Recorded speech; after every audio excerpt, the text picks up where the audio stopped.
بسم اللہ الرحمن الرحیم۔ سامعین و ناظرین محترم، تکبیرات تشریق کی ابتدا کیسے ہوئی؟ یہ ایک بہت ہی پیارا اور عجیب واقعہ ہے۔ آپ بھی اس کو سماعت کیجیے اور اس سے لطف اندوز ہوں۔ البحر الرائق کنز الدقائق کی شرح ہے، فقہ حنفی کی ایک بہت ہی مستند کتاب ہے۔ اس کے مؤلف زین الدین بن ابراہیم بن محمد المعروف سراج الدین ابن نجیم متوفہ 970 ہجری ہیں۔ انہوں نے اپنی کتاب البحر الرائق میں باب العیدین کے تحت تکبیرات تشریق کے متعلق فقہائے کرام علیہم الرحمہ کا ایک قول نقل کیا ہے کہ تکبیرات تشریق کی ابتدا کیسے ہوئی۔ چنانچہ وہ فرماتی ہیں کہ جب حضرت ابراہیم خلیل اللہ علیہ السلام اپنے لاڈلے بیٹے سیدنا اسماعیل علیہ السلام کو اللہ پاک کے حکم سے ذبح کر رہے تھے تو حضرت جبریل علیہ السلام جنت سے ان کا فدیہ لے کر پہنچے اور انہیں خطرہ ہوا کہ کہیں جلدی میں حضرت ابراہیم خلیل اللہ علیہ السلام حضرت اسماعیل کو ذبح نہ کر ڈالیں۔ چنانچہ اس وقت حضرت جبریل علیہ السلام کی زبان پر یہ کلمات جاری ہوئے، اللہ اکبر اللہ اکبر۔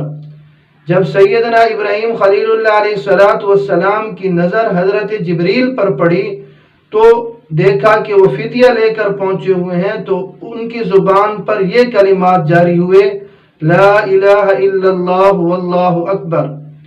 اور جب سیدنا اسماعیل علیہ السلام کو اس سارے واقعے کی اطلاع پہنچی اور اپنی آنکھوں سے دیکھا کہ میرے لیے جنت سے فدیہ حضرت جبریل علیہ السلام لے کر پہنچ چکے ہیں اور وہ ذبح بھی ہو چکا ہے، تو انہوں نے فرمایا اللہ اکبر وللہ الحمد۔ حضرت جبریل علیہ السلام کے کلمات ہیں اللہ اکبر اللہ اکبر۔ حضرت ابراہیم علیہ السلام کے کلمات ہیں لا الہ الا اللہ واللہ اکبر، اور حضرت اسماعیل علیہ السلام کے کلمات ہیں اللہ اکبر وللہ الحمد۔ گویا کہ یہ عظیم کلمات عظیم ہستیوں کی زبان سے ادا ہوئے جن کا ایام تشریق میں پڑھنے کا ہمیں حکم دیا گیا۔ اب یہ تکبیرات تشریق کب پڑھنی ہے تو یاد رکھیے، ذہن نشین فرما لیجئے کہ 9 ذی الحجہ کی فجر کی نماز سے لے کر 13 ذی الحجہ کی عصر کی نماز تک فرض نماز کے فوراً بعد ایک مرتبہ ان تکبیرات تشریق کا پڑھنا واجب ہے۔ ایک سے زیادہ مرتبہ پڑھنا یہ خلاف سنت ہے۔ مرد حضرات کے لیے بھی واجب ہے، خواتین کے لیے بھی پڑھنا واجب ہے فرض نماز کے فوراً بعد۔ مرد حضرات قدر بلند آواز سے اور خواتین آہستہ آواز سے پڑھیں۔ با جماعت نماز ہو یا تنہا نماز ہو، مرد اور عورت پر یہ واجب ہے۔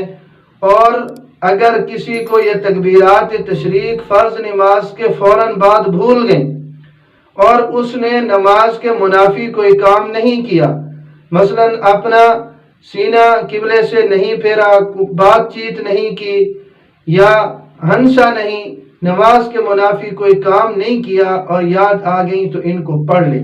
اگر نماز کے منافی کوئی کام کر لیا، کسی سے بات چیت کر لی یا وضو توڑ ڈالا یا ہنس پڑا، تو اس صورت میں یہ تکبیرات تشریق یہ ساکت ہو جائیں گی، کیونکہ یہ نماز کے ساتھ خاص ہیں۔ جب نماز کے منافی کام کر لیا تو اب تکبیرات تشریق جو واجب تھا وہ ساکت ہو گیا۔